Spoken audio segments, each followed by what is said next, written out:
সর্ষে বাটা দিয়ে রুই মাছের এই রান্নাটা থাকলে গরম ভাতে আর কিচ্ছু লাগবে না, সব ভাত এই রুই মাছ দিয়েই খাওয়া হয়ে যাবে, এতটাই লোভনীয় হয়। তার জন্য কড়াইয়ে সর্ষের তেল দিয়ে মাছগুলোকে নুন হলুদ মাখিয়ে ভালো করে ভাজা করে নিয়েছি।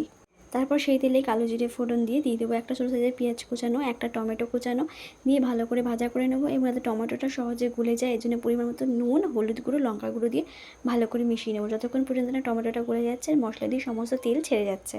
মশলা দিয়ে যেই তেল ছেড়ে যাবে তার মধ্যে এখানে সর্ষে বাটা দিয়ে দেবো। এখানে 1 চামচ কালো সর্ষে, 1 চামচ সাদা সর্ষে, 4 কোয়া রসুন, 3টে কাঁচা লঙ্কা পেস্ট দিয়ে দিয়েছি। দিয়ে ভালো করে মশলাটা কষিয়ে নেবো যতক্ষণ পর্যন্ত না সর্ষে দিয়ে তেল ছাড়ছে।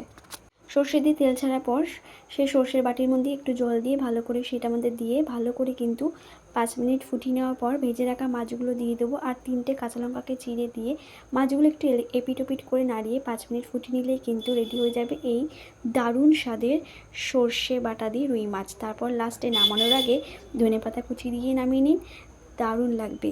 ভিডিওটা সম্পূর্ণ দেখবেন আর কেমন লাগলো অবশ্যই কমেন্ট করে জানাবেন।